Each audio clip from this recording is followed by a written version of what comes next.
चूनिया के करीब इलाहाबाद बब्बर खाई का रहायशी अफजल नामी शख्स मोटरसाइकिल पर फूल मंडी में फूल फरोख्त करने जा रहा था। पाल रोड बकापुर के मुकाम पर मोटरसाइकिल को तेज रफ्तार ट्रक ने टक्कर मार दी, जिसके नतीजे में मोटरसाइकिल सवार मौका पर जा बहक हो गया और ट्रक ड्राइवर मौका से फरार हो गया। जा बहक होने वाले वर्षा और अहले इलाका की जानिब से लाश को मेन शाहराह पर रख कर ट्रैफिक पुलिस के खिलाफ एहतजाजी मुजाहरा किया गया।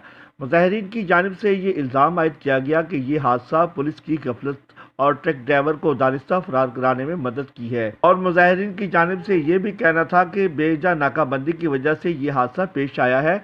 इससे की वजह भी यही बताई जा रही है। पुलिस ने ट्रक को रोकने के लिए कहा, लेकिन ट्रक ड्राइवर ने पुलिस से बचने के लिए तेज रफ्तारी से गुजरते हुए मोटरसाइकिल को कुचल दिया। डीएसपी चूनिया खालिद असलम और इलाहाबाद पुलिस मुजाहिरीन के दरमियान मुज़ाकरात के बाद मुतालबात तस्लीम करते हुए ट्रक ड्राइवर और ट्रैफिक पुलिस के खिलाफ मुकदमा दर्ज करके कार्रवाई का आगाज़ कर दिया गया है। मुस्तफ़ा कमाल, 49 न्यूज़, चूनिया।